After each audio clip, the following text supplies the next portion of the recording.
नमस्कार श्रोताओं।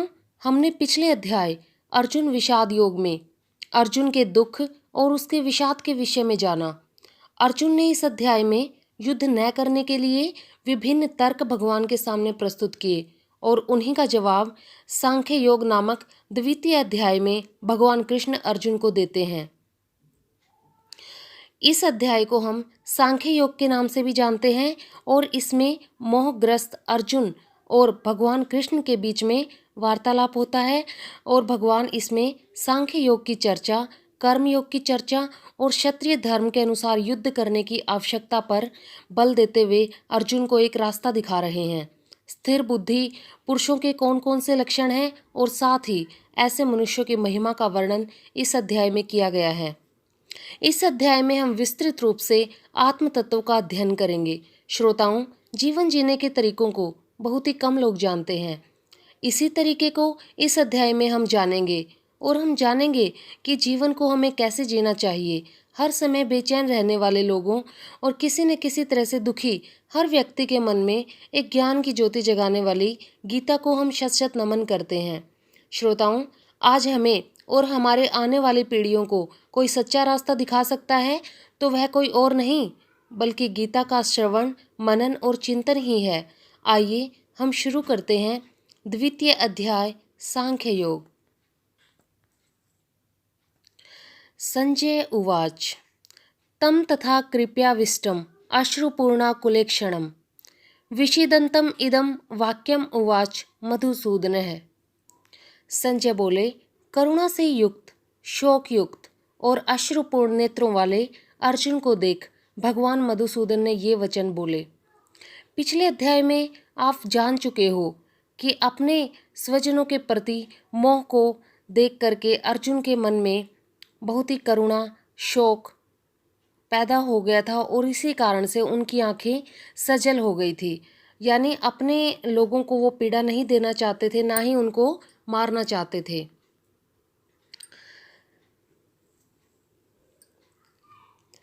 कुतस्तत्वा कश्मलम इदम विस्मय समुपस्थितम अनार्य जुष्टम सर्वज्ञ कीर्तिम कर अर्जुन।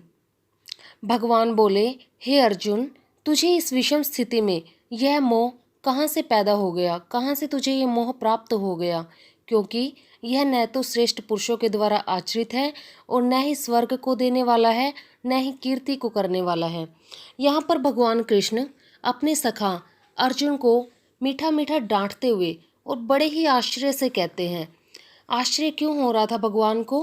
क्योंकि अर्जुन बिल्कुल बुद्धिमानों की सी बातें भगवान के सामने किया करते थे, लेकिन आज उनके इस शोक को देखकर और उनके मोह को देखकर स्वयं भगवान को भी आश्चर्य हो रहा था कि कैसे जिसके नाम से बड़े बड़े महारथी भी कांपते थे, ऐसे शूरवीर अर्जुन को ये कायरता और शोक के विचार कैसे आ गए, और वह भी ऐसे गलत समय में जब युद्ध शुरू होने वाला है। तो ऐसे समय में, ऐसे गंभीर और नाजुक समय में और ऐसे गलत स्थान पर यानी युद्ध भूमि में ऐसे विचार जब अर्जुन के मन में आए तो भगवान को बहुत ही आश्चर्य हुआ। वो इसीलिए अर्जुन से कहते हैं कि तेरा यह मोह न तो श्रेष्ठ यानी कि बुद्धिमान लोगों के द्वारा सेवित है, न ही स्वर्ग को देने वाला है। अर्थात अगर तूने युद्ध नहीं किया अर्जुन तो तुझे स्वर्ग भी प्राप्त नहीं होगा, न ही तेरा यश बढ़ेगा। क्योंकि अगर तुमने युद्ध नहीं किया तो दुनिया वाले कहेंगे कि अर्जुन कायर है, इसीलिए वो युद्ध नहीं कर रहा है। ऐसी अवस्था में तुझे यह कायरपन शोभा नहीं देता है। तू तुरंत इसका परित्याग कर और दृढ़ संकल्प के साथ युद्ध के लिए खड़ा हो जा। यहाँ पर भगवान श्री कृष्ण अर्जुन को प्रोत्साहित करते हुए युद्ध भूमि में अपना कौशल दिखाने की बात कहते हैं और उनके कायरता को या फिर उनके मोह को दूर हटाने के लिए विभिन्न प्रकार से उनको हौसला देते हुए विभिन्न प्रकार के तर्क प्रस्तुत कर रहे हैं। आगे भगवान श्री कृष्ण कहते हैं, क्लैव्यम मां समय गमय पार्थ न तत्व उपधत्ते क्षुद्रम हृदय दौर्बल्यम त्यक्तस इष्टम परंतपै। इसीलिए हे पार्थ, नपुंसकताओं को मत प्राप्त हो, तुझमें यह उचित नहीं जान पड़ता है। हे परंतप, हृदय की दुर्बलता छोड़ दो और युद्ध के लिए खड़े हो जाओ। परंतप क्यों कहते हैं यहाँ पर भगवान कृष्ण अर्जुन को? परंतप उनका ही एक नाम था। इसका मतलब होता है शत्रुओं को पीड़ा पहुंचाने वाले। ठीक है, यहाँ पर अर्जुन शत्रुओं को पीड़ा पहुंचाने, यानी हमेशा उन्होंने शत्रुओं पर विजय प्राप्त की थी, लेकिन आज अपने शत्रुओं के रूप में अपने बंधुओं को देखकर उनके मन में एक मोहग्रस्त होने का भाव पैदा हो गया। वो मोह से ग्रस्त हो गए थे। इसी कारण से भगवान उसको उसके मोह का पर्दा हटाने की कोशिश यहाँ पर कर रहे हैं। अर्जुन उवाच कथम भीष्महं संख्ये द्रोणं च मधुसूदन इषुभिः प्रतियोत्स्यामि पूजा आर्वा अरिसूदन। अर्जुन कहते हैं, हे अरिसूदन, यानी हे अरि राक्षस को मारने वाले, दुश्मनों का नाश करने वाले भगवान कृष्ण, मैं युद्ध भूमि में किस प्रकार भीष्म पितामह और द्रोणाचार्य के विरुद्ध लड़ूंगा, क्योंकि वे दोनों ही मेरे लिए वंदनीय हैं, यानी दोनों ही मेरे लिए पूजनीय हैं। क्योंकि भीष्म पितामह मेरे दादाजी हैं और द्रोणाचार्य मेरे गुरुजी हैं, दोनों ही पूजा के योग्य हैं, मैं कैसे उन पर प्रहार कर सकूंगा। अर्जुन द्वारा कृष्ण के लिए यहाँ मधुसूदन और अरिसूदन संबोधनों का प्रयोग करना नितांत प्राकरणिक है, क्योंकि मधु नामक राक्षस को मारने के कारण कृष्ण को मधुसूदन कहते हैं और शत्रुओं का नाश करने के कारण वे अरिसूदन कहलाते हैं।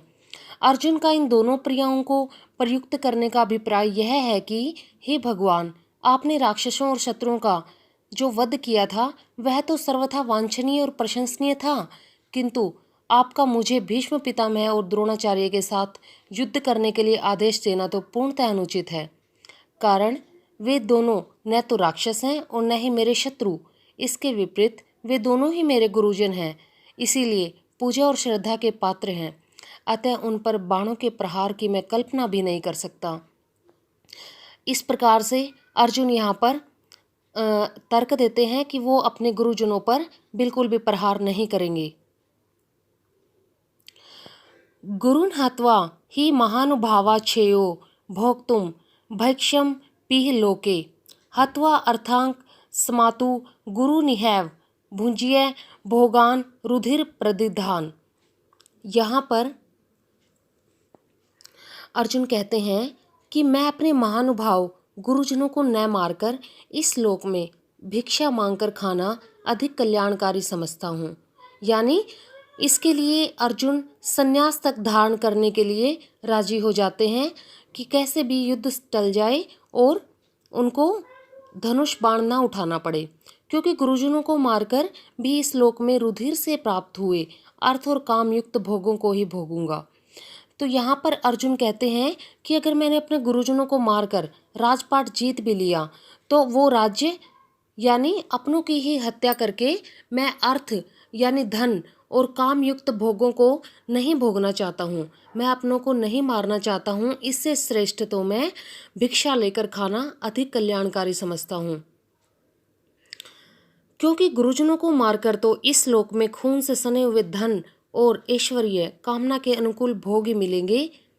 मेरे सांसारिक सुख मानो उनके ही रक्त से रंगे जाएंगे और मैं जीते जी नरक में पड़ जाऊंगा।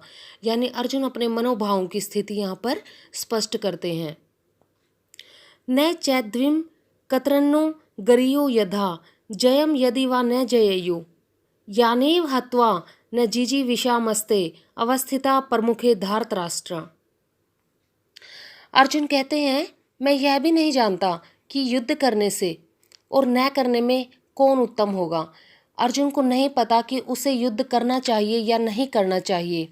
साथ ही अर्जुन यह भी नहीं जानता कि इस युद्ध में हम लोग जीतेंगे या वो लोग, क्योंकि अभी कार्य शुरू होने से पहले हम उसके परिणाम को नहीं जान सकते। यहाँ पर युद्ध शुरू नहीं हुआ था, इसीलिए अर्जुन अपने तर्क में कहते हैं कि अभी तो मुझे ये भी नहीं पता कि हम जीतेंगे या नहीं जीतेंगे, और ना ही मैं ये जानता हूँ कि युद्ध करना सही है या गलत है।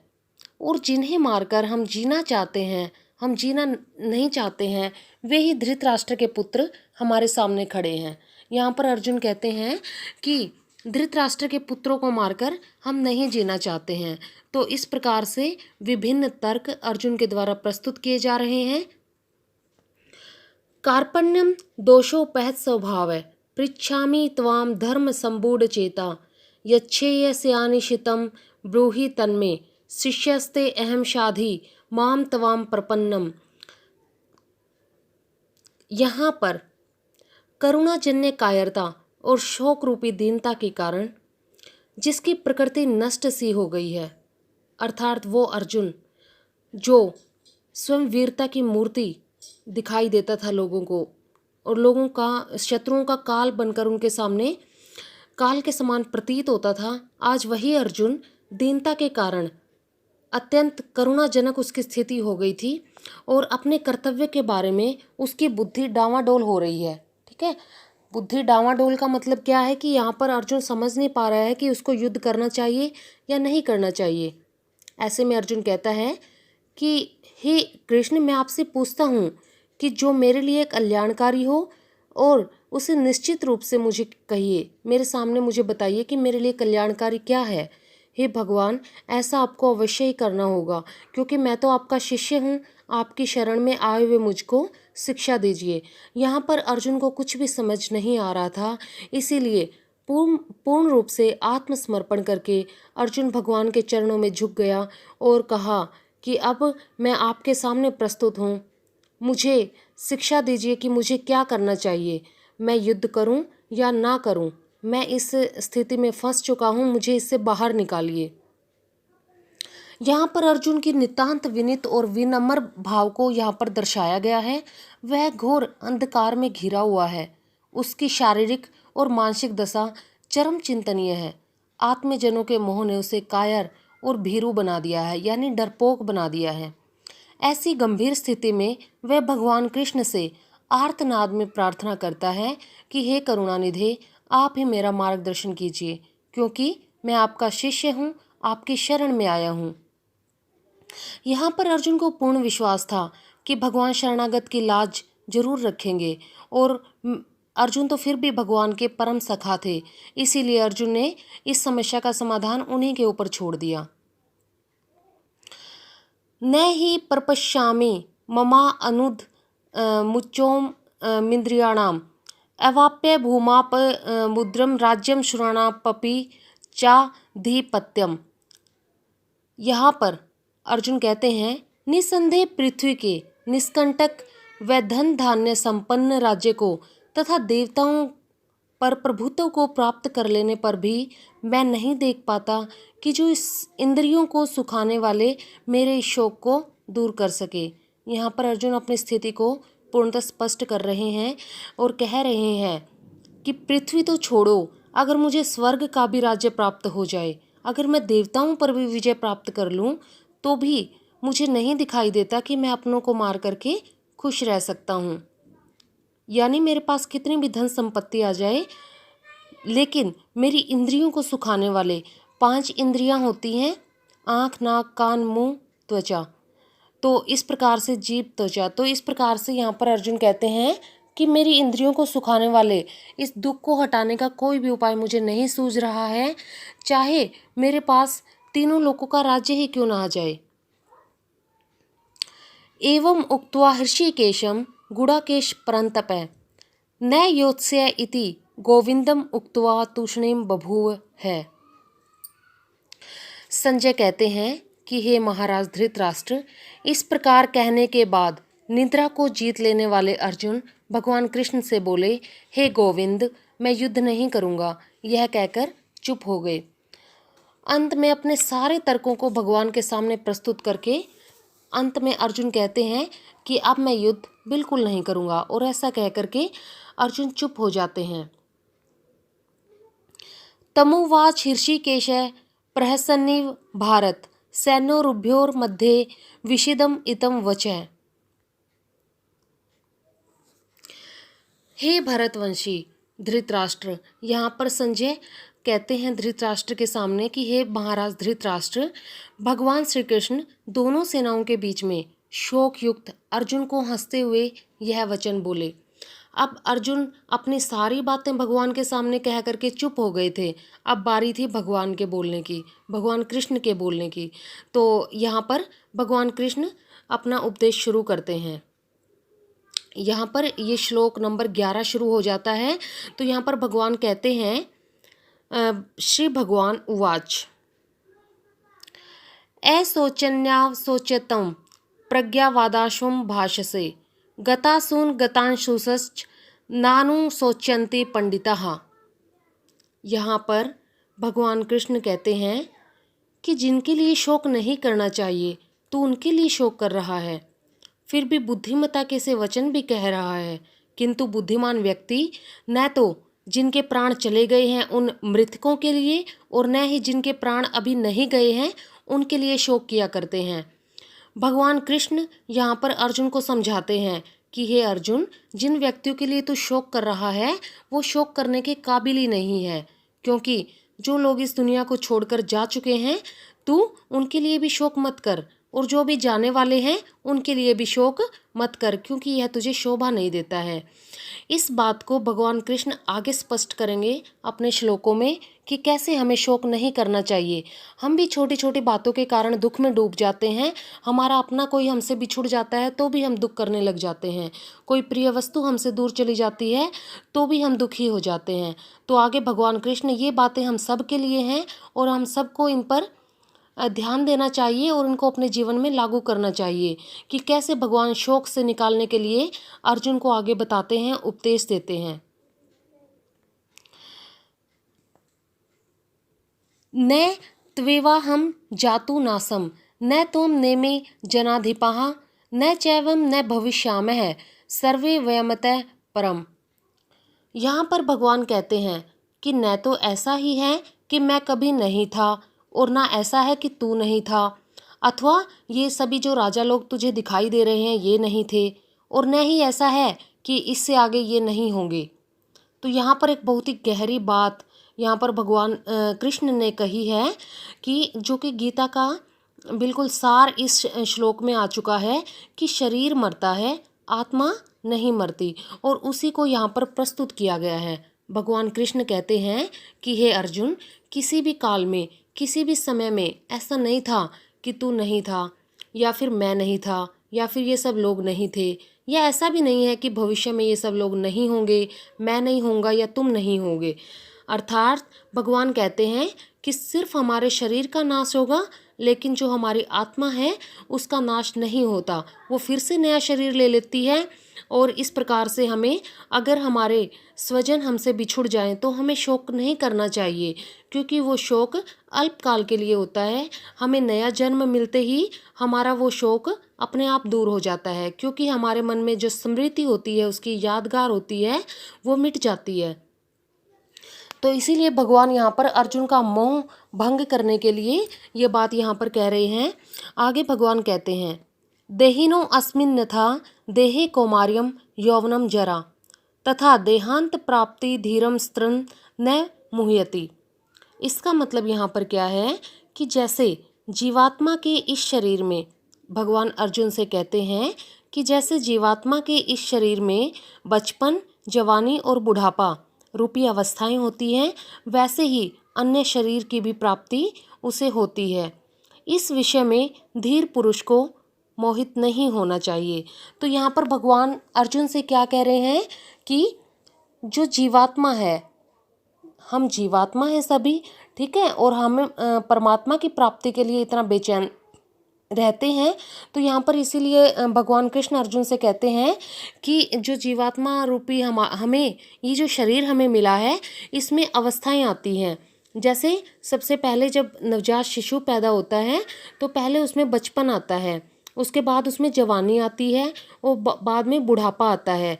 ऐसे ही फॉर एग्जाम्पल ये मैं खुद से दे रही हूँ, जैसे आप पेड़ों को देखते हो, और पेड़ों को ही छोड़ो, पशु पक्षियों को देखते हो, तो सब में सबसे पहले बाल्यकाल आता है, फिर उनकी जवानी की अवस्था आती है, और फिर अंत में बुढ़ापा आकर वो नष्ट हो जाते हैं, ठीक है। और इसी प्रकार से इस पृथ्वी पर मौजूद हर प्रकार के जीव जंतु में ये तीनों अवस्थाएं आती हैं। यानी जो सजीव हैं, जो सांस लेते हैं, उन सभी के अंदर ये तीनों अवस्थाएं आती ही आती हैं, चाहे पेड़ पौधे हों, पशु पक्षी हों, जीव जंतु हों, कीड़े मकोड़े हों या इंसान हों, तो सभी में ये अवस्थाएं आती हैं।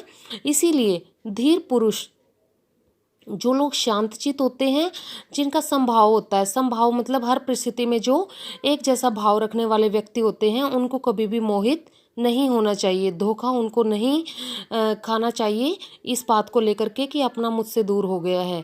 क्योंकि ये बात बिल्कुल सत्य है कि हर इंसान जो हमारे पास रहता है उसमें 3 अवस्थाएं आएंगी ही आएंगी और वो हमसे किसी समय में दूर हो जाएगा। इसीलिए हमें अपने स्वजनों में ज़्यादा मोह नहीं करना चाहिए, उनके प्रति ज़्यादा लगाव हमारे अंदर नहीं होना चाहिए। तो यहाँ पर भगवान आत्मा की नित्यता को बतला रहे हैं और इस श्लोक में भगवान उसकी निर्विकारता को प्रतिपादित कर रहे हैं। यानी आत्मा निर्विकार होती है, उसमें कोई भी विकार नहीं आता। इस शरीर में विकार आ जाता है, शरीर बीमार हो जाता है, बूढ़ा हो जाता है और अंत में मर जाता है, लेकिन आत्मा ना तो जन्मती है ना मरती है, कुछ भी नहीं होता, जैसी है वैसी ही रहती है। वे कहते हैं कि जिस प्रकार बचपन से जवानी और जवानी से बुढ़ापा, ये जो अवस्थाएं आती हैं ये स्थूल शरीर में आती हैं, आत्मा से इनका कोई भी संबंध नहीं है। आत्मा में केवल उनका आरोप किया जाता है। आरोप मतलब हम जीवात्मा हैं, हम खुद को ही मान लेते कि हमारे अंदर ये हो रहा है, लेकिन ये किस में होता है? हमारे शरीर में होता है, हम में नहीं होता है। हम फिर से नया शरीर धारण कर लेते हैं और हम ऐसे के ऐसे ही रहते हैं। उसी प्रकार एक शरीर से दूसरे शरीर में जाने आने का क्रम भी वास्तव में सूक्ष्म शरीर का होता है। सूक्ष्म शरीर माने हमारा मन, यानी हमारा मन जो होता है सिर्फ उसी को लगता है कि हमारा जो सुख और दुख हमारे शरीर में आ रहे हैं, लेकिन आत्मा का इस सब से कोई लेना देना नहीं है। आत्मा निर्विकार है और परमात्मा का ही स्वरूप है। आत्मा में केवल उसका आरोप किया जाता है, यानी उसके ऊपर सिर्फ नाम दिया जाता है उसको कि आत्मा में ये सब कुछ हो रहा है। वास्तव में शरीर में होता है, आत्मा में कुछ भी नहीं होता। दोनों स्थितियों में आत्मा में कोई विकार नहीं होता, जैसे है वैसे ही वो बनी रहती है, क्योंकि आत्मा का शरीर स्थूल व सूक्ष्म इससे कोई भी संबंध आत्मा का नहीं है। अतः धीर पुरुष यानी जो समझदार इंसान हैं वो कभी भी धोखा नहीं खाते और उनकी जो प्रकृति है यानी उनका स्वभाव है वो समभाव रहता है। समभाव यानी कि ना तो दुख के समय वो दुखी होते हैं, ना ही खुशियों के समय अत्यधिक खुश होकर अपनी खुशी जाहिर करते हैं। उनको पता है कि ये सब शरीर के भाव हैं, आत्मा के नहीं हैं। इस तत्व को जान लेने के कारण वो दुखी नहीं होते, चाहे बेशक से उनके स्वजनों में से कोई भी उनके पास से चला जाए, चाहे खुद की उनकी मृत्यु नज़दीक आ जाए, लेकिन उनको हमेशा अपनी आत्मा की अमरता का एहसास रहता है। तो आगे हम देखते हैं भगवान कृष्ण अर्जुन से क्या कह रहे हैं कि मात्रा स्पर्शास्तु कौन्तेय शीतोष्ण सुख दुखदाह आगमा पाइनो अनित्य अस्तितिक्ष भारत। भावार्थ क्या है कि हे कुंती पुत्र, सर्दी गर्मी और सुख दुख को देने वाले इंद्रिय और विषयों के संयोग तो क्षणिक हैं, इसीलिए हे भारत तुम इनको सहन करो। यहाँ पर भगवान अर्जुन से कहते हैं कि हे कुंती पुत्र, सर्दी गर्मी और सुख दुख तो इंद्रियां अभी अभी मैंने आपको बताई थी 5 प्रकार की इंद्रियां होती हैं, जो सेंसेस होती है हमारी, वो 5 होती हैं जिनसे हम इस संसार को अनुभव कर पाते हैं। तो वो कहते हैं कि भगवान कृष्ण अर्जुन से कहते हैं कि सर्दी गर्मी और सुख दुख तो इंद्रियों के विषयों के साथ संयोग से उत्पन्न होते हैं। अर्थात आपने देखा होगा मृतक शरीर में कोई भी सुख या दुख, उसे कोई भी सर्दी गर्मी महसूस नहीं होती। जो शरीर मर जाता है उसे चाहे आप कितना मर्जी पीट लो या फिर उसके साथ जो मर्जी कर लो, उसे एहसास नहीं होता। जब जीवात्मा शरीर के अंदर रहती है तभी तक उसको ये सब चीज़ें महसूस होती हैं, और इंद्रियों के जो विषय हैं उनके संयोग के कारण ही ये सब अनुभव हमें होते हैं। अर्थात उनका आदि एवं अंत होता है। जब हमें सर्दी गर्मी महसूस होती है तो हम क्या करते हैं, हम उसका इंतज़ाम कर लेते हैं। सुख दुख हमें महसूस होते हैं तो हमें पता चल जाता है, तथा वे अस्थाई भी होते हैं। अब ये दोनों चीज़ें अस्थाई है, हम सभी को पता है, ये तो हमारे जीवन में आती जाती रहती हैं। हर रात के बाद दिन आता है और दिन के बाद रात आती है। अगर इंसान एक समय में बहुत दुखी है तो अगले समय में वो खुश भी हो जाएगा, और अगर बहुत खुश है तो निसंदेह वो अगले क्षण दुखी भी हो सकता है, कुछ भी हो सकता है, क्योंकि हम जिस पृथ्वी पर रह रहे हैं उसको मृत्यु लोक कहते हैं। मृत्यु लोक यानी कि जहाँ पर हर एक जीव जंतु मरने के लिए आया हुआ है। तो इसीलिए जब ये स्थायी भाव हमारे पास है कि हम मर जाते हैं, हमारा शरीर ये मर जाता है, तो उस अवस्था में इस पृथ्वी पर जन्म लेकर हम खुश कैसे हो सकते हैं। हे भरतवंशी अर्जुन, उन्हें धैर्यपूर्वक सहन कर। तो देखिए, पिछले 2 श्लोकों द्वारा भगवान से यह जान लेने पर कि आत्मा नित्य और निर्विकार है, अर्जुन को जिज्ञासा हो जाती है कि ऐसा होने पर इस तथ्य को तो नकारा नहीं जा सकता कि इंद्रियों और उनके विषयों के पारस्परिक संयोग वियोग आदि से दुख सुख दुखादि का प्रत्यक्ष अनुभव नित्य प्रति होता रहता है। भगवान अर्जुन से कह रहे थे पिछले श्लोकों में कि आत्मा नित्य और निर्विकार है, आत्मा को कोई भी फर्क नहीं पड़ता। तो पिछले श्लोकों में भगवान कृष्ण अर्जुन से आत्मा की अमरता के विषय में कह रहे थे। तो अर्जुन ने भी प्रश्न किया कि अगर आत्मा अमर है तो हमें सुख दुख महसूस क्यों होते हैं। तो यहाँ पर भगवान कृष्ण ने उनके संदेह को, उनके शक को दूर करते हुए इस श्लोक में कहा कि ये सभी शरीर के धर्म हैं और इनको हमें धैर्यपूर्वक सहन करना चाहिए, क्योंकि जीवन का एक अभिन्न अंग ये होते हैं। और आगे भगवान कृष्ण कहते हैं, यम हीन व्यथ्यन्ते पुरुषम पुरुषर्भय सम दुखम सुखम धीरम सो मृतत्वा कल्पते।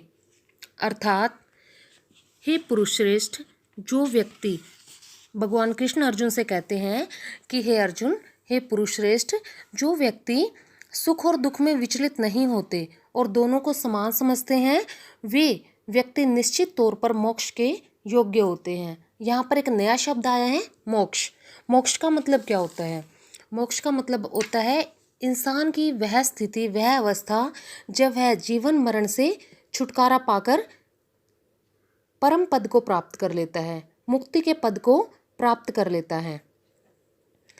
तो इस पिछले श्लोकों में अर्जुन से इंद्रियों के विषयों के साथ संयोगों को सहन करने के लिए भगवान कहते हैं और उसी का प्रयोजन बतलाते हुए यहाँ पर भगवान कह रहे हैं कि ऐसा करना मोक्ष के लिए अनिवार्य है।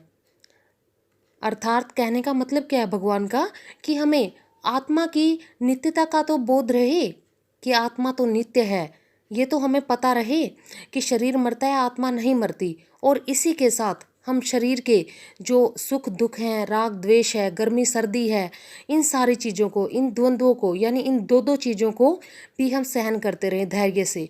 साथ में हमारे मन में ये भी धारणा बनी रहे कि ये सारी चीज़ें शरीर को होती हैं, आत्मा को नहीं होती।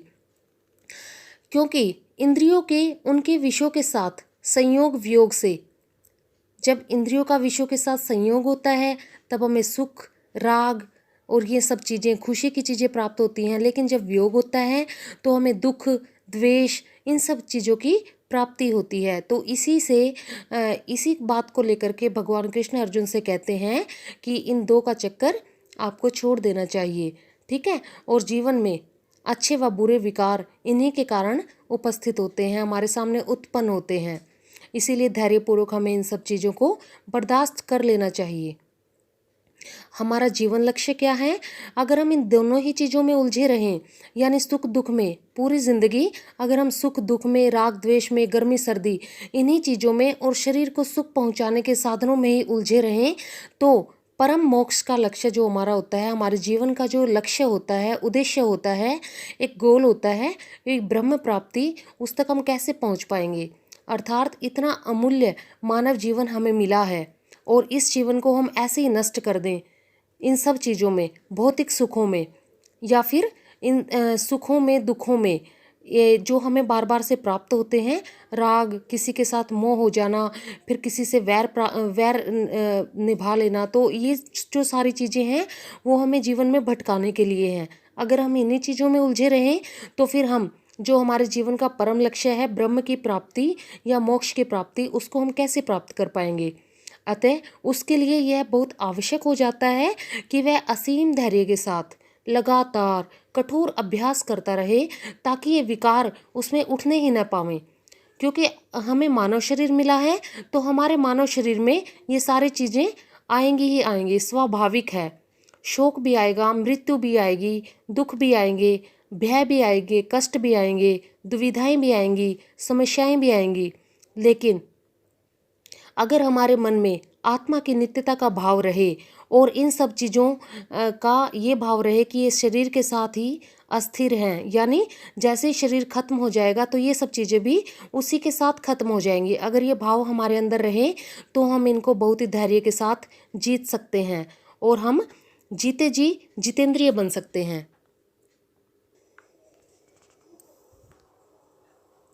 जब ऐसी स्थिति आ जाएगी कि सांसारिक विषयों के आकर्षण व थपेड़े उससे टस से मस नहीं कर सकेंगे और वह नाना द्वंद्वों में भेद न समझकर उन सबको समान रूप से देखेगा, तो समझ लेना कि वह इंसान मुक्ति पद के लिए तैयार हो चुका है।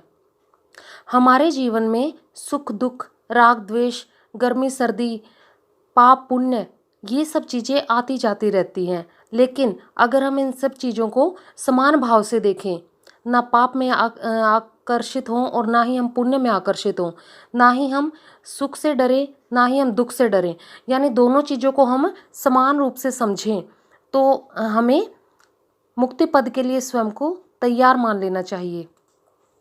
यह निर्विवाद है कि संसार और ईश्वर दोनों एक साथ साधक में नहीं रह सकते। जितने भी धर्म ग्रंथ हम इस दुनिया में हुए हैं, सब में एक ही बात है कि अगर ईश्वर को पाना है तो संसार से तटस्थता बनानी पड़ेगी। और जितने भी आत्मबोधि पुरुष इस दुनिया में हुए हैं, सब ने ऐसा ही किया है। यदि संसार है तो ईश्वर नहीं और ईश्वर है तो संसार नहीं। अगर संसार में हमारी आसक्ति ज़्यादा हो जाए तो हम उतना ही ईश्वर से दूर होते जाते हैं, और जितना हम ईश्वर के नज़दीक होते हैं तो संसार हमसे दूर होता जाता है। जितना हम संसार से दूर उतना हम ईश्वर के पास, और जितना संसार के पास उतना ईश्वर से दूर। इसीलिए हे अर्जुन, अभ्यास कर और अभ्यास कर और इंद्रियों और विषय के संपर्क से जन्य विकारों को जीतकर अपने गंतव्य मोक्ष की ओर कदम बढ़ा। गंतव्य यहाँ पर मतलब है इसका कि जहाँ पर हमें जाना होता है। हमें मनुष्य का जो शरीर मिला है वो सिर्फ और सिर्फ मोक्ष प्राप्ति के लिए मिला है। तो अगर हम इन सब विषयों को जीत लेंगे तो हम मोक्ष की ओर हमारे कदम अपने आप बढ़ जाएंगे। आगे भगवान कृष्ण कहते हैं, नास्तो विद्यते भावो ना भावो विद्यते सतः उभरो अपि दृष्टो अंत सत्व योस्त तत्वदर्शी भी। भावार्थ है, तत्वज्ञानियों ने यह निष्कर्ष दिया है कि असत वस्तु तो स्थायी नहीं और सत अमर है। असत वस्तु से यहाँ पर क्या तात्पर्य है? असत वस्तु यानी हमारा भौतिक शरीर, क्योंकि ये जो शरीर हमें मिला हुआ है ये तो कभी भी नष्ट हो सकता है। अकाल मृत्यु में कभी भी एक्सीडेंट हो सकता है इंसान का, कभी भी उसकी हृदय गति रुक सकती है, कोई गंभीर बीमारी उसे लग सकती है। लेकिन इस शरीर के अंदर जो सत वस्तु है, यानी जिसका अंत नहीं होता और जिसको हम आत्मा के नाम से जानते हैं, वो अमर है। तत्वज्ञानियों ने यह निष्कर्ष दिया है। तत्वज्ञानी कौन है? जिन्होंने इस तत्व को जान लिया है कि शरीर मरता है, आत्मा नहीं मरती। इस श्लोक में आत्मा को नित्य बताया गया है। नित्य यानी कि जो हमेशा रहने वाली है। शरीर क्या है? हमेशा रहने वाला नहीं है, इसीलिए शरीर को अनित्य कहते हैं। और 14वें श्लोक में इंद्रिय विषय संयोगों को अनित्य कहा गया है। 12वें श्लोक में आत्मा को नित्य बतलाया गया है, जो कि ऊपर आपको बताया जा चुका है। किंतु नित्य और अनित्य के भेद का अभी तक स्पष्टीकरण नहीं हुआ है। क्यों नहीं हुआ है? क्योंकि हम अपनी इन स्थूल आंखों से इस बाहरी संसार को देखते हैं तो हमें लगता है यही सच है। अभी हमें आत्मा का कोई भी पता नहीं है, इसीलिए हम उसके बारे में जानने की कोशिश भी नहीं करते। जो हमारी आंखों के सामने है सिर्फ हमें वही सच लगता है। अतः इस श्लोक में भगवान इन दोनों के लक्षण बताते हैं। भगवान कहते हैं कि नित्य का अर्थ होता है सत्य, अर्थात जो सदा रहने वाला है, जिसका कभी अभाव नहीं होता, जिसका परिवर्तन या नाश नहीं होता किसी भी कारण से, और जो सदा एक रस अखंड और निर्विकार रहता है। यही सर्वदृष्टा है, सर्वज्ञ है और सार्वंतर्यामी आत्मा है। इसका मतलब यहाँ पर क्या है कि वही एक तत्व जो हम सभी इंसानों को तो छोड़ो, सभी जीव जंतुओं में, पशु पक्षियों में और जितने भी सजीव इस धरती पर मौजूद हैं, सभी में वो सदा एक रस रहता है, अखंड रहता है, निर्विकार रहता है, बिना किसी विकार के। वही सर्वदृष्टा भी है, वही सर्वज्ञ भी है, सब कुछ जानने वाला, और वही सर्वांतर्यामी आत्मा है। इस विषय पर मैं अपना खुद का एक ओपिनियन देना चाहूँगी। यहाँ पर बहुत सारे तत्वज्ञानी हमारे देश में हुए हैं, लेकिन उनमें से बहुत के, अगर हम चमत्कारों की बात करें तो दूसरे के मन की बात वो जान लिया करते थे कि उसके मन में क्या चल रहा है इस टाइम पे। तो ये सभी यहाँ पर हमें आत्मा की सर्वज्ञता और सर्वदृष्टा जो उसका तत्व है, उसका भाव है, उसको यहाँ पर प्रकट कर रही हैं कि एक ही आत्मा सभी के अंदर है। इसीलिए जो आत्मबोधी इंसान है वो दूसरे के अंदर के भावों को आसानी से समझ लेते हैं कि इसके अंदर क्या चल रहा है। इसीलिए हम यहाँ पर बिल्कुल इस बात को स्वीकार कर सकते हैं कि हम सभी में एक ही आत्मा का निवास है, और वो जो आत्मा है वही परमात्मा का स्वरूप है। इसके विपरीत भगवान कहते हैं कि अनित्य का अभिप्राय असत से है, अर्थात जो वस्तु हमेशा नहीं रहती उसे हम अनित्य कहते हैं। जो हमेशा नहीं रहती, कौन नहीं रहता हमेशा? हमारा शरीर, क्योंकि हमारा शरीर क्षणभंगुर है, अस्थाई है, विकारशील है। इसमें हड्डियाँ, मांस, मज्जा और इन सभी का ये समूह है, इसीलिए ये नितांत क्षणभंगुर माना गया है। यही सादी एवं शांत शरीर, इंद्रियों और इंद्रिय विषयों सहित समस्त जड़ वर्ग का वाचक है। जब हमारे शरीर से आत्मा निकल जाती है, यानी जीवात्मा यहाँ से निकल जाती है, तो जो मृतक शरीर होता है उसमें इतनी भी शक्ति नहीं होती कि वो अपनी उंगली को जरा सा हिला सके।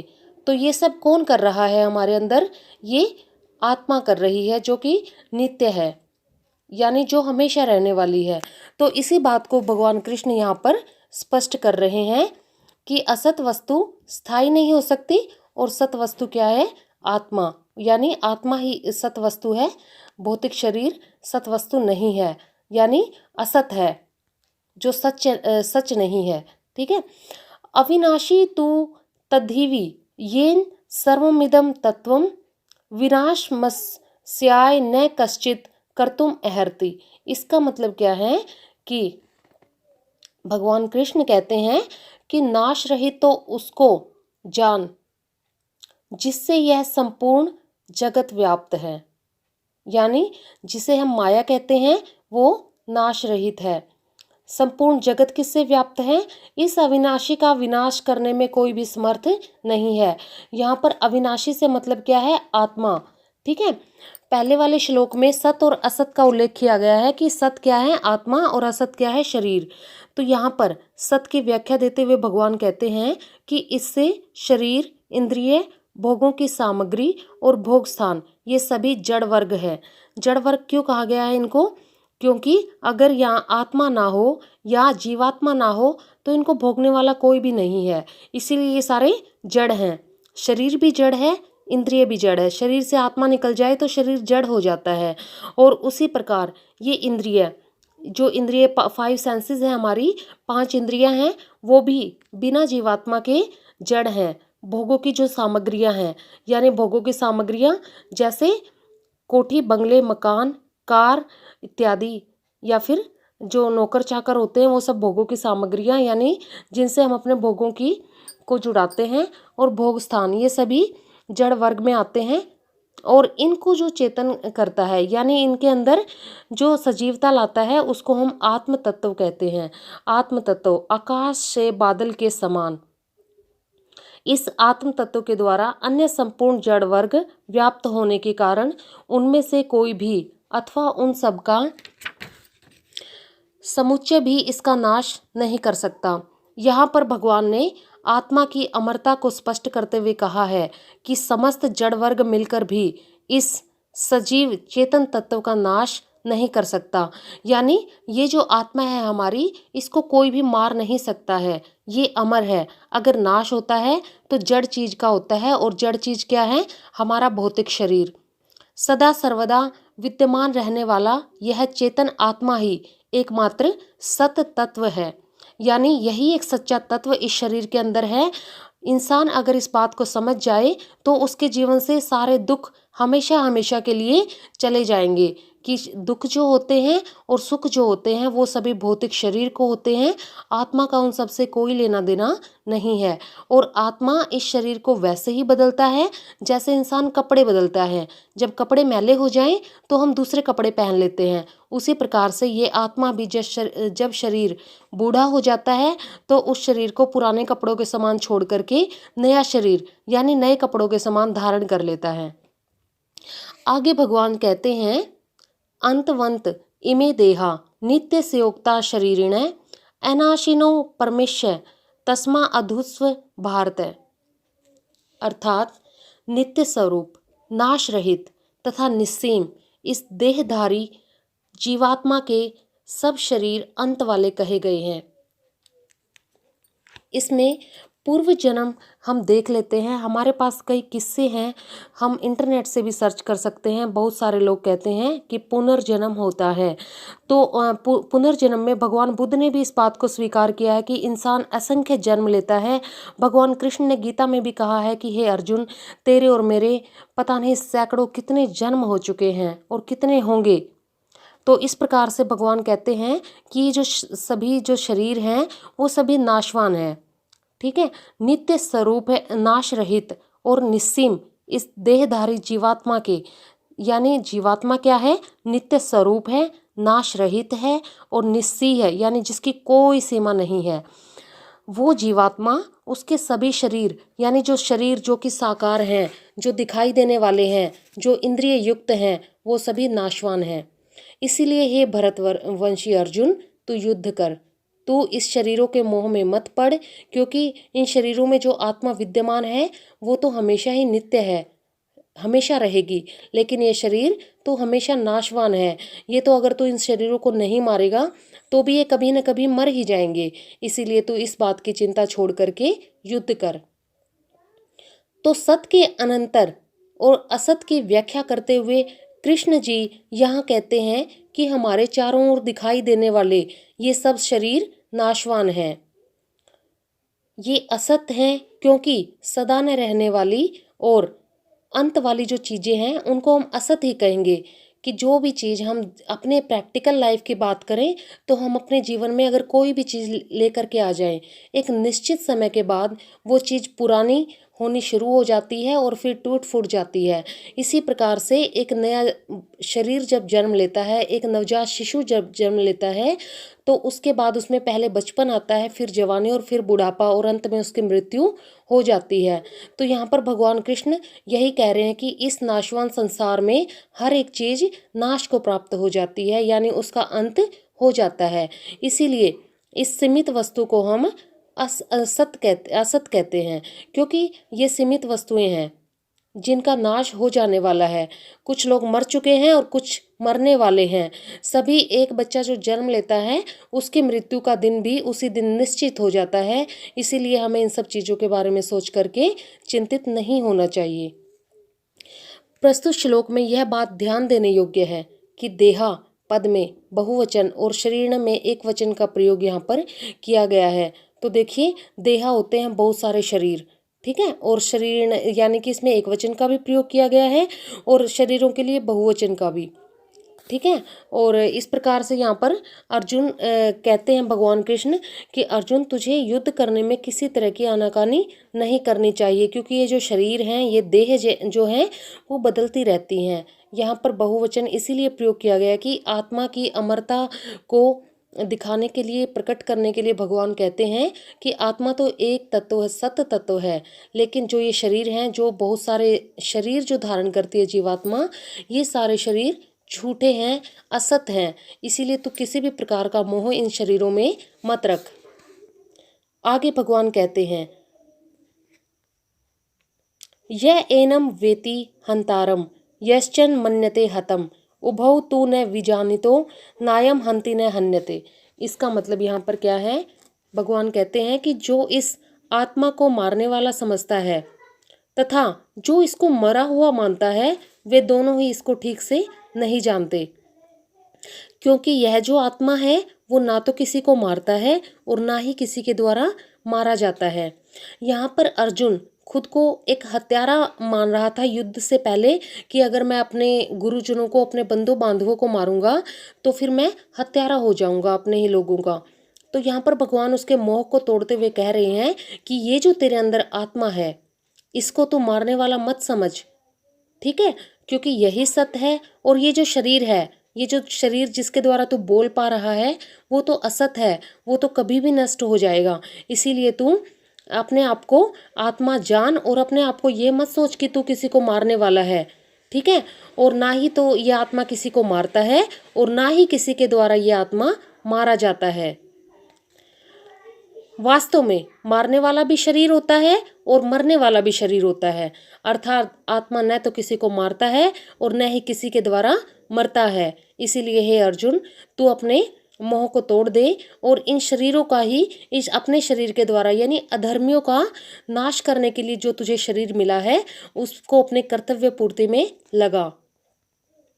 आगे भगवान कहते हैं, न जायते म्रियते वा कदाचिन्नायम भूत्वा भविता वा न भूयः अजो नित्यः शाश्वतो अयम पुराणो न हन्यते हन्यमाने शरीरे। यह आत्मा, भगवान कहते हैं कि यह आत्मा कभी पैदा होता या मरता नहीं है, नहीं होकर यह फिर अस्तित्व में आता है, ऐसा नहीं है। यह अजन्मा, सदा रहने वाला और सदा एक रूप में स्थित रहने वाला है, और शरीर के मर जाने पर भी यह नहीं मारा जाता। यहाँ पर भगवान ने बहुत ही तत्व की बात कही है जो हमारे दिमाग में भी नहीं जाती है। तो लेकिन ये बात चिंता का विषय है कि हमें ये बात सोचनी चाहिए, चिंतन का विषय है। यह जो आत्मा है वो कभी भी पैदा नहीं होता और ना ही यह मरता है, सदा एक रूप रहता है, ये अजन्मा है। इसीलिए हम ईश्वर के कई नाम हैं जिनमें हम उनको अजन्मा, एक रूपा, नित्य, कई नामों से हम उनको पुकारते हैं, और यही पर्यायवाची हम आत्मा के लिए भी प्रयुक्त करते हैं। तो इसका मतलब क्या हुआ कि आत्मा और परमात्मा अलग नहीं है। जिनको हम परमात्मा कहते हैं और जिनके गुणों को हम बखान करते हैं कि वो एक है, अजन्मा है, नित्य है, एक रूप है, एक रस है, वो सभी आत्मा के भी पर्यायवाची हैं। तो भावार्थ क्या हो गया कि आत्मा और परमात्मा अलग नहीं है। हमारे अंदर, हमने कई बार पुस्तकों में पढ़ा है, कई ज्ञानियों के मुंह से भी सुना है, आत्मा सो परमात्मा, और आत्मा का हमें पता है हमारे शरीर में रहती है।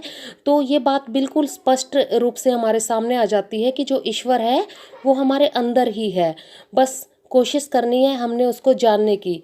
तो यहाँ पर भगवान कृष्ण भी यही बात कहते हैं कि यह आत्मा कभी पैदा होता या मरता नहीं है, और यह अजन्मा है, सदा रहने वाला है, सदा एक रूप में स्थित है, और सदा एक रस। एक रस का मतलब क्या है, ना इसे सुख होता है ना इसे दुख होता है, सुख और दुख में एक ही भाव में यह रहने वाला है, और शरीर के नष्ट हो जाने के बाद भी यह नहीं मारा जाता है। अर्थात शरीर चाहे जितने मर्जी जन्म ले ले इंसान, उसके शरीर ही नष्ट होंगे, लेकिन उसके अंदर जो आत्मा है जिसके कारण उसको शरीर धारण करने पड़ते हैं, वो कभी भी नहीं मरता है।